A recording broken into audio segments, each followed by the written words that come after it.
তো বন্ধুরা, আজকে আমি বানাবো সুজির হালুয়া। আপনারা অনেকভাবে সুজির হালুয়া খেয়েছেন, আর একবার এভাবে বানিয়ে দেখবেন। আর খেতে কেমন লাগে অবশ্যই আমাকে কমেন্টে জানাবেন। আর খুব সহজভাবে অল্প উপকরণে অল্প সময় আমি বানাবো। চলুন তাহলে রেসিপিটা দেখে নিই। প্রথমে আমি দুধ দিয়ে দিচ্ছি, দুধটা ভালো করে জাল করে নেব। এখন আমি আরেকটা কড়াই বসিয়ে দেব।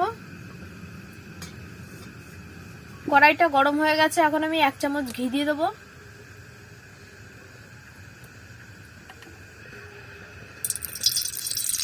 ঘিটা গরম হয়ে গেছে, এখন আমি সুজি দিয়ে দেবো। আমি পুরো 1 প্যাকেট সুজি নিয়েছি, দিয়ে দেবো।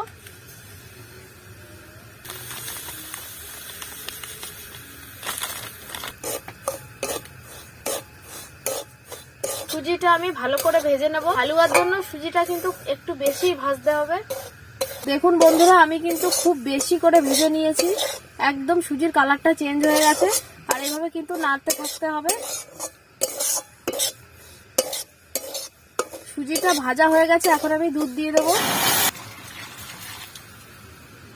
বন্ধুরা, সুজির হালুয়া করতে কিন্তু খুব বেশি সময় লাগবে না, একদম অল্প সময়ে হালুয়া তৈরি হয়ে যাবে। এখন আমি 2টো তেজপাতা মাঝখান দিয়ে ছিঁড়ে দিয়ে দেব।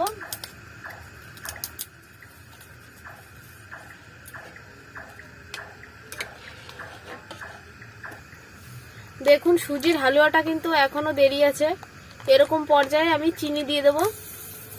পরিমাণ মতো চিনি দিয়ে দিতে হবে। এরকম বাটির আরো 1 বাটি আমি চিনি দিয়ে দেব। আপনারা যেমন মিষ্টি খাবেন সেই অনুযায়ী চিনি দেবেন। 1 চিমটি মতো লবণ দিয়ে দেব। কয়েকটা কিশমিশ দিয়ে দেব, আপনারা চাইলে কাজুও দিতে পারেন। এখন আমি পুরো দুধটা টানিয়ে নেব। বন্ধুরা, নিত্য নতুন রেসিপি পেতে অপি হাউস কিচেন সাবস্ক্রাইব করে রাখবেন, আর পাশে থাকা বেল আইকন প্রেস করে দেবেন, যাতে কোনো নিত্য নতুন রেসিপি ভিডিও আনলে আপনাদের ফোনে সবার আগে পৌঁছায়। দেখুন বন্ধুরা, অনেকটাই গাঢ় হয়ে গেছে, এখন আমি নামিয়ে দেবো। আর হালুয়াটা রেডি হয়ে গেছে। একটু নামিয়ে ঠান্ডা করে নিলে আরো শক্ত হয়ে যাবে। আমি নামিয়ে ঠান্ডা করে নেব।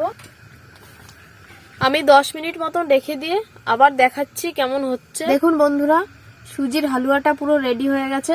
এখন আমি আপনাদেরকে দেখিয়ে দেব।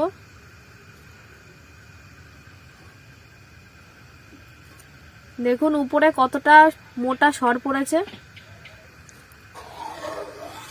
এভাবে বানালে খেতেও কিন্তু খুব ভালো লাগে, আর দেখতেও কিন্তু খুব সুন্দর হয়েছে। তাহলে বন্ধুরা, আপনারাও বাড়িতে বানাবেন আর আমাকে কমেন্ট করে জানাবেন কেমন হয়েছে। তাহলে বন্ধুরা, আজকের ভিডিও এখানেই শেষ করছি। ততক্ষণ আপনারা ভালো থাকবেন।